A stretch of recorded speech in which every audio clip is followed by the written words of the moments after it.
So we're going to move on now to the Western Trust. We've actually chosen, today there's presentations from literally every trust in Northern Ireland has come in. So we're going to the West for the next one. We're going to hear from Charmaine McNally, who is a senior social work practitioner for child sexual exploitation in the Western Trust during the time of the course. But like many person that's been on the course, they all seem to get promotion. She's now a social work lead for primary care in a multidisciplinary team. So the video will be shown to start with, and then Charmaine will address the slides that come after it. Okay, and she'll tell you about how she used the learning from the course in her role as a CSE practitioner. I would like to put some context to my project area. I was appointed as a leader for child sexual exploitation in my trust area in 2014. The primary scope of my role at that stage was to raise awareness of CSE to help staff more easily identify it, but also to implement new regional guidance on how these cases should best be managed. It didn't take long for me to realise that no one member of staff and no one service could tackle CSE on its own. CSE, by its very nature, is hidden. There's a lot of stigma associated with it, which prevents victims disclosing. It happens within our communities. That's why I believe very, very strongly that a community-based approach was needed to tackle it. I therefore set about engaging with key stakeholders, and that included other statutory services as well as the voluntary and community agency. Me undertaking the course just happened to fall at a really good time whenever we were awaiting a pending review and audit of how far we progressed in terms of implementing the guidance, and just reviewing how we as a trust manage CSE cases. It was also timely as I was due to leave post, and my successor, I was providing her with a period of shadowing. I was inducting her, and I was basically kind of educating her on my journey so far, what I had done, and kind of on the basis of my experience, where we needed to go. Go to the next slide then, Alison, please. So as kind of the little video shows, one of my biggest tasks, first and foremost, when I first came into the role, was in regards to training and raising awareness among staff and key stakeholders. And I realised I was doing a lot of this community development type work, but without even actually realising it. And it was only when I started doing the course that I realised there's actually a theoretical base behind all of this, and it gave me kind of a bit more kind of a bit of a backbone towards what I was doing, but also to help my replacement kind of work on the future. So first of all, you can't underestimate your engagement and working with partnership, not just with statutory agencies, but with the community and voluntary sector. As I was saying, CSE is happening within our local communities. It is happening outside of office hours, so you really need to kind of work with the other people, other organisations that aren't just statutory. Networking events and every opportunity that you can think of in terms of raising awareness. Participation is really, really important. It can't be tokenistic. You really have to involve those people. And some of the kind of key partners that I would have engaged with would have been the police. I was co-located with them. We worked with Bernardo's, who have a specialist service in regards to CSE, our supported accommodation projects, our sexual health services, to name but a few. We all know that resources are really stretched. And there's an infinite kind of resource pool from the statutory and community sector. What the community development course taught me was that, do you know what, we need to look at everybody as an asset, every service as an asset. And what I wanted to focus on was how do we pull all our knowledge and resources, and how do we use them to effectively kind of address the issues at hand. And doing that, you're able to kind of mobilize resources. And the overall aim of my work was to build capacity, not just among social work staff, but frontline workers and anybody who was working or engaged with young people who may potentially be at risk, in order to help them respond effectively, and so that we could work together to start tackling CSE. Alison, if you could do the next slide, please. So this is basically just the stages of my project, which I was able to reflect on when I was doing the course. And the first and foremost, as I was saying, was the engagement with staff and key stakeholders. And that wasn't just social work staff. That was anybody basically who was engaged or working with children and young people. The first part of that being, so the first year of my job was really about delivering training and awareness raising, just basically how do you identify CSE, what is it, and how can we work together to respond to it. Over the course of the next year then is when I really started to kind of look at things, and my own experience level was building. So we developed a kind of CSE database where I kept a log and kept track of all the young people who were identified at risk, you know, what their assessment was, what were the key issues and themes coming up within their assessments. And what we really started to see, a pattern kind of building up. We could see a pattern of the same places of concern coming up time and time again, sometimes connected then to different people. Working closely with the police, what we were able to see is potential persons of concern. Again, the same people coming up time and time again, connected to different people. So we really started kind of tracking these cases and see where they're going.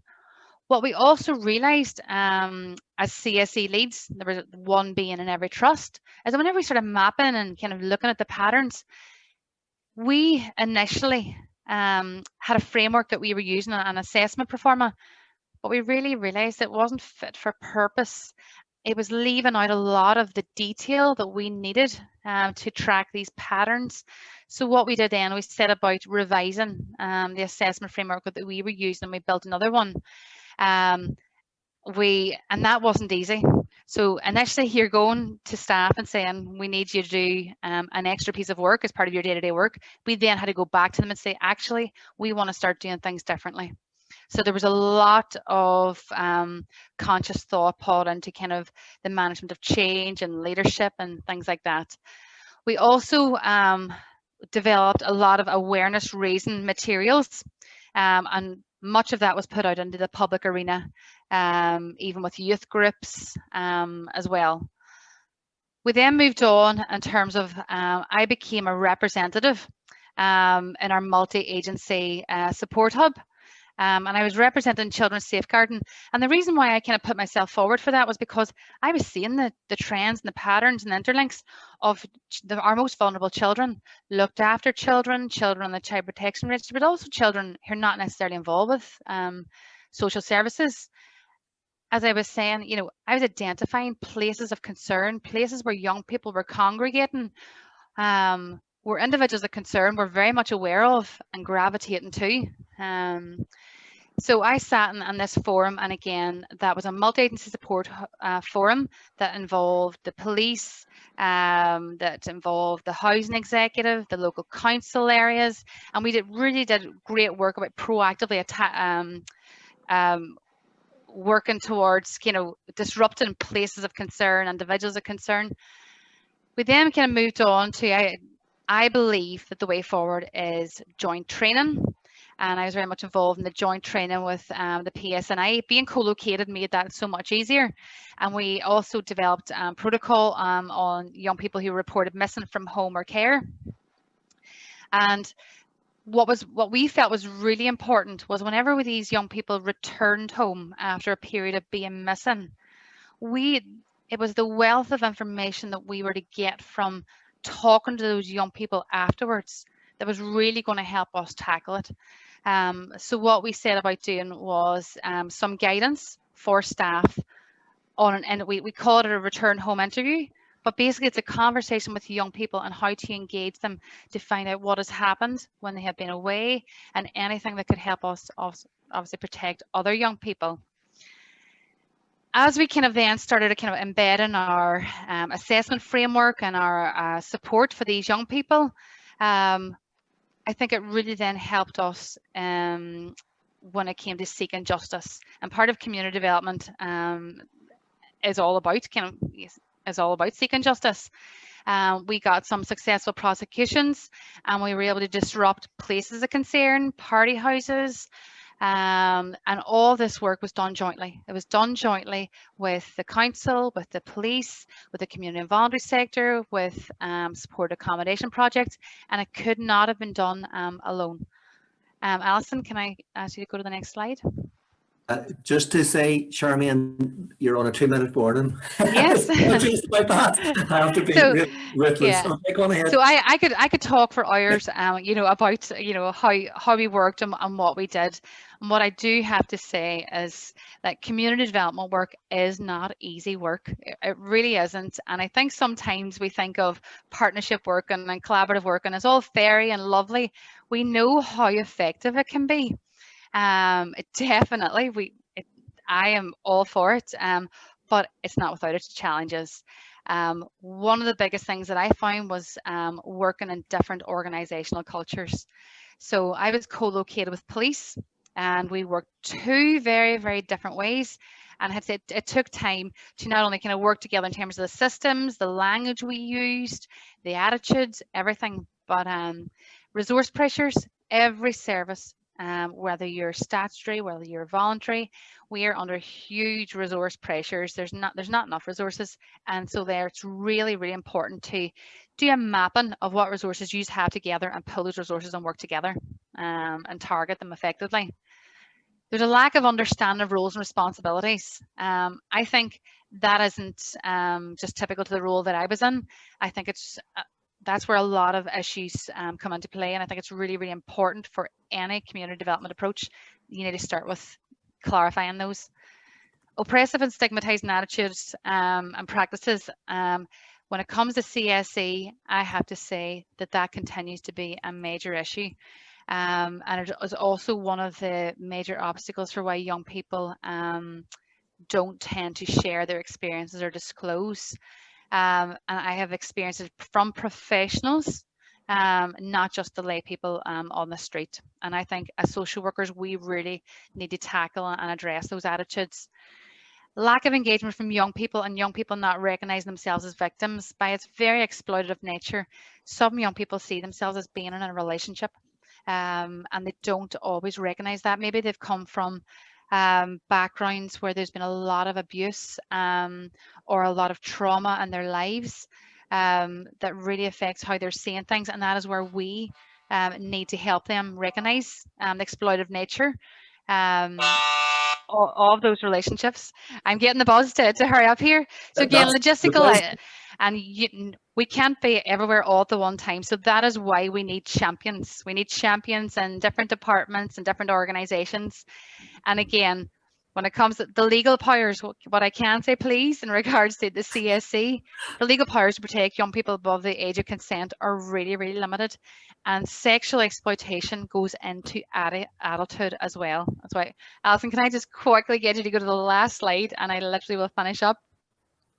My learning, obviously, from doing the course, and the course directed me to reflect on my journey, again, it makes me realize that collaborative work is the basis of everything. Statutory and community and voluntary sector, we need to work together, not just to tackle CSE, but in terms of meeting the health and social care needs of patient populations.